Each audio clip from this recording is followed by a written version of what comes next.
Computer coaching classes में आपका स्वागत है। आज हम पढ़ेंगे वर्ल्ड जियोग्राफी यानी विश्व भूगोल। तो पहले चैप्टर में यानी हमने पहली वीडियो में इतना पढ़ लिया था कि हम आ गए थे ब्रह्मांड वर्ष क्या है, तो हमने ब्रह्मांड वर्ष तक समझा दिया था। ठीक है, अगर आप इस पर नए हो तो कृपया चैनल को सब्सक्राइब करना ना भूलें। और हाँ, और सब पहली क्लास जरूर देखना, आपको तभी से समझ में आएगा। बिल्कुल जीरो लेवल से समझाया है, कंपटीशन कोचिंग क्लासेस है। ठीक है हमारी, तो हम यहाँ तक हो गया था हमारा, तो हम यहाँ से शुरू करते हैं। कहाँ से? ब्रह्मांड वर्ष हो गया था। तो अब हमारा पॉइंट आता है कि हमारी आकाशगंगा का चमकीला तारा कहाँ है, तो हम यहाँ यहीं से शुरू करेंगे। ठीक है, और आप भी कंपटीशन लेवल की पढ़ाई करनी चाहते हैं और भूगोल की पढ़ाई करना चाहते हैं तो हम आप बेस्ट चैनल पे आए हैं। ठीक है, तो हम बिना देरी की वीडियो शुरू करते हैं कि हमारी आकाशगंगा का चमकीला तारा कौन सा है। तो आप क्या लिखेंगे? हमारी आकाशगंगा का चमकीला तारा साइरस यानी कि डॉग स्टार है। आप डॉग स्टार भी कहते हैं। हमारी आकाशगंगा का चमकीला तारा कौन सा है? Dog star. अब दूसरा पॉइंट हमारा है कि हमारी आकाशगंगा के चमकीले समूह ओरियन नेबुला है। क्या है? Orion nebula.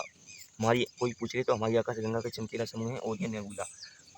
अब अपना प्रश्न आता है कि ग्रह किसे कहते हैं, प्लैनेट किसे कहते हैं। तो हमारा उत्तर होगा कि ऐसे आकाशीय पिंड जो सूर्य के चारों ओर एक निश्चित कक्षा में चक्कर लगाते हैं, ग्रह कहलाते हैं। ग्रह की परिभाषा बिल्कुल आसान शब्दों में, ये हमने अपनी हैंड राइटिंग से लिखा है नोट्स। ठीक है, तो ग्रह की परिभाषा ऐसे हो जाएगी कि ऐसे आकाशीय पिंड जो सूर्य के चारों ओर एक निश्चित कक्षा में चक्कर लगाते हैं, ग्रह कहलाते हैं। आशा करते हैं आपको समझ में आ गया होगा। हम एक बार फिर से समझाते हैं। ऐसे आकाशीय पिंड जो सूर्य के चारों ओर एक निश्चित कक्षा में चक्कर लगाते हैं, ग्रह कहलाते हैं। और इसकी आकृति होती है दीर्घ वृत्ताकार। अब प्रश्न बनता है कि सूर्य से ग्रहों का क्रम क्या है। किसी ने पूछ लिया सूर्य से ग्रह का क्रम क्या है, तो हमने हिंदी इंग्लिश दोनों में लिखा है। आप जैसे में समझ में आए तो सबसे पहला ग्रह अपना बुध, शुक्र, पृथ्वी, मंगल, बृहस्पति, शनि, अरुण, वरुण। और इंग्लिश में देखें तो मरकरी, वीनस, अर्थ, मार्स, जुपिटर, सैटर्न और यूरेनस और नेपच्यून। ठीक है, तो ये इंग्लिश में और हिंदी में आपको ये याद करना बहुत जरूरी है। ठीक है, हम एक बार फिर से बता देते हैं। बुध, शुक्र, पृथ्वी, मंगल, बृहस्पति, शनि, अरुण, वरुण। मरकरी, वीनस, अर्थ, मार्स, जुपिटर, सैटर्न, यूरेनस और नेपच्यून। ठीक है, अब सूर्य से ग्रह से अवरोही क्रम में लिखिए। या अवरोही क्रम में, सूर्य से ग्रह के अवरोही क्रम में लिखिए, यानी सबसे बड़ा कौन है, सबसे छोटा कौन है, ऐसे लिखना है। तो सबसे पहला बड़ा है हमारा बृहस्पति यानी जुपिटर। तो बृहस्पति, शनि, अरुण, वरुण, पृथ्वी, मंगल और शुक्र और बुध। ठीक है, इंग्लिश में आप याद करना चाहें जुपिटर, सैटर्न, यूरेनस, नेपच्यून, अर्थ, मार्स, वीनस, मरकरी। आपको समझ में आया? सबसे पहले बड़े आकार की दृष्टि से ये लिखे गए हैं। सबसे पहले बृहस्पति है, यानी आकार की दृष्टि में बृहस्पति, शनि, अरुण, वरुण, पृथ्वी, मंगल, शुक्र, बुध। और हाँ, अब यानी आप इनको लिखते जाइए। आप पेन कॉपी लेके बैठिए। ठीक है, जिससे हम आपसे कहें कि इसको नोट डाउन कर लीजिए, तो नोट डाउन जिससे आप एक फ़ायदा होगा। और आपको वीडियो देखते देखते बिल्कुल समझ में आ जाएगा, बिल्कुल आसान शब्दों में समझाया है। अब सूर्य से ग्रह के आरोही क्रम में लिखिए। आरोही क्रम यानी बढ़ती हुई क्रम में, यानी जैसे ग्रह हैं वैसे बताना। जैसे पहले पे बुध है, शुक्र है, पृथ्वी है, मंगल है, बृहस्पति है, शनि है, अरुण है, वरुण है। ठीक, इतना तो आपको समझ में आ गया होगा। तो हमने सबसे पहले क्या कहा था? हमारी आकाशगंगा चमकीला तारा कौन सा है? तो हमारी आकाशगंगा का चमकीला तारा साइरस यानी डॉग स्टार है। तो हम रिपीट इसलिए कर रहे हैं जिससे आपको अच्छे से तरीके से समझ में आ जाए। ठीक है, हमारा हमारा मकसद ये है रटाना नहीं, सिर्फ आपको समझाना है, समझ के याद करना। तो हमारी आकाशगंगा का चमकीला तारा कौन सा है? तो डॉग स्टार है। हमारी आकाशगंगा का चमकीला तारा है साइरस यानी डॉग स्टार। हमारी आकाशगंगा का चमकीला समूह कौन कौन है? आपसे पूछिए, हम आपसे पूछ रहे हैं तो आप जल्दी बताइए, चुप नहीं बैठिए। यानी कि आप जब ऑनलाइन अप्लाई करें तो क्या करना है, आपको अपने पॉजिटिव बिल्कुल दिमाग से बैठना है कि हमने आपसे पूछा हमारी आकाशगंगा का चमकीला तारा कौन सा है, तो बताइए। तो आप बता देंगे ओरियन नेबुला। अब ग्रह किसे कहते हैं? तो आप बता देंगे ऐसे आकाशीय पिंड जो सूर्य की चारों ओर निश्चित कक्षा में चक्कर लगाते हैं, ग्रह कहलाते हैं। इसकी आकृति कैसी होती है? दीर्घवृत्ताकार। हम आपसे पूछें सूर्य के ग्रह से क्रम बताइए, तो आप बताएंगे बुध, शुक्र, पृथ्वी, मंगल, बृहस्पति, शनि, अरुण, वरुण। और हमने इंग्लिश में पूछ लिया तो आप क्या बताएंगे? तो मरकरी, वीनस, अर्थ, मार्स, जुपिटर, सैटर्न, यूरेनस और नेपच्यून। ठीक है, तो आपको याद हो गए। हमने पूछी आपसे सूर्य से अवरोही क्रम में बताइए, तो आप क्या बताएंगे? बृहस्पति, शनि, अरुण, वरुण, पृथ्वी, मंगल और शुक्र और बुध। और आरोही क्रम में तो आपको पता है। ठीक है, अब हम चलते हैं आंतरिक ग्रह और बाह्य ग्रह पर। तो आंतरिक ग्रह और बाह्य ग्रह कौन कौन से होते हैं? ठीक है, तो आंतरिक ग्रह हम बताते हैं। तो आंतरिक ग्रह होते हैं अपना मरकरी, वीनस, अर्थ और मार्स। क्या क्या? मरकरी, वीनस, अर्थ और मार्स। यानी हिंदी में बताएं तो बुध, शुक्र, पृथ्वी और मंगल। और बाह्य ग्रह कौन से होते हैं? Jupiter, Saturn, Uranus, Neptune. यानी कि बृहस्पति, शनि, अरुण, वरुण। ठीक है, अब ये ठोस चट्टानी होती हैं, इसमें ठोस चट्टानी पाई जाती है और ये गैसीय होती हैं। अब ग्रहों का घनत्व, पृथ्वी का घनत्व कितना है? तो कोई पूछे आपसे पृथ्वी का घनत्व कितना है? 5.5 बटे GM बटे CM क्यू है। ठीक, और शनि का 0.69 GM बटे CM क्यू है। इसका घनत्व जल के घनत्व से कम होता है, यानी किसका, शनि का। शनि का जल का यानी कि इसका घनत्व बहुत कम है, यह जल पर तैर सकता है, कौन, शनि। पृथ्वी का कितना है 5.5 बटे GM बटे CM क्यू, और इसका 0.69 GM बटे CM क्यू।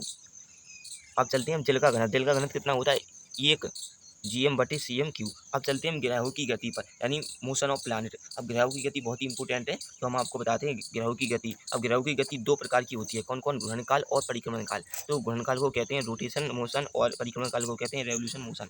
तो एक नोट, ग्रहों की गति का नियम किसने दिया था, बहुत ही इंपॉर्टेंट सवाल है। ग्रहों की गति का नियम किसने दिया था, तो जॉन केपलर ने दिया था। किसने दिया था, जॉन केपलर ने दिया था। किसने दिया था, जॉन केपलर द्वारा दिया गया था। किसने दिया था ग्रहों की गति का नियम, जॉन केपलर ने दिया था। अब आपके मन में प्रश्न आ गया होगा कि घूर्णनकाल है क्या चीज़, ऐसा क्या चीज़ है घूर्णनकाल। तो हम बताते हैं, घूर्णनकाल अपने अक्ष पर घूमना घूर्णनकाल कहलाता है। जैसे कि अपने अक्ष पर घूमना, अपने अक्ष पर घूमना घूर्णनकाल कहलाता है। इसी के कारण दिन व रात होती है। तो घूर्णनकाल का अर्थ हम ये समझ सकते हैं कि जैसे आप आपने प्रकृति देखी होगी, उसको ऐसे घुमाया जाता है तो वो अपने अक्ष पर घूमती है, अपने अक्ष पर घूमती है, ऐसे ऐसे घूमती है। इसी के कारण दिन व रात होती है।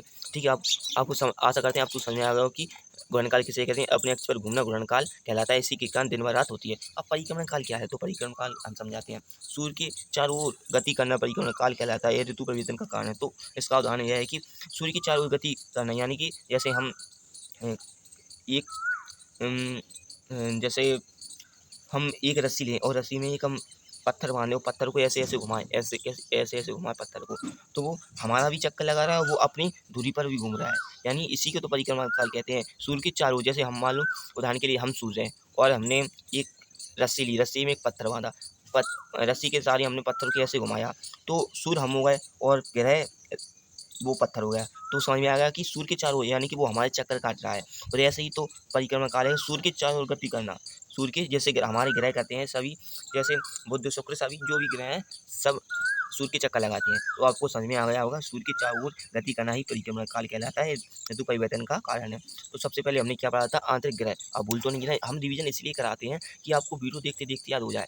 ठीक है, जिससे हम दो दो बार रिपीट इसलिए करते हैं, जिससे आपको बिल्कुल पहली बार में समझ में ना आए तो दूसरी बार में तो आ ही जाए। तो हमने क्या किया, आंतरिक ग्रह और बाह्य ग्रह कौन से, तो आंतरिक ग्रह मरकरी, वीनस, अर्थ, मार्स, और अपना बाह्य ग्रह है जुपिटर, सैटर्न, यूरेनस और नेपच्यून। ये ठोस चट्टानें होती हैं, ये गैसीय होती हैं। अब हमने बताया था कि पृथ्वी का घनत्व कितना है, तो पृथ्वी का घनत्व है 5.5 GM बटे CM क्यू, और हमारी शनि का ग्रह है, शनि का घनत्व है 0.69 बटे GM बटे CM क्यू। तो इसका घनत्व जल के घनत्व से कम होता है, इसलिए शनि पानी पर तैर सकता है। अब जल का घनत्व कितना होता है, 1 GM बटे CM क्यू। अब हम आए थे ग्रहों की गति पर, मोशन ऑफ प्लैनेट। तो हमने ग्रहों की गति कितने प्रकार की होती है, दो प्रकार की होती है, घूर्णनकाल और परिक्रमण काल।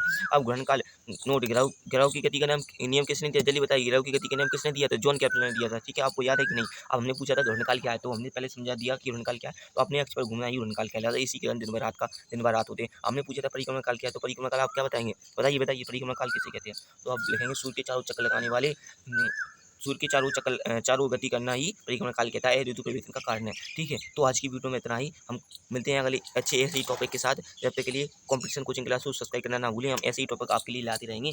जब तक के लिए हमें इजाज़त दीजिए, तो मिलते हैं अगली वीडियो में। जब तक के लिए धन्यवाद। जय हिंद, धन्यवाद।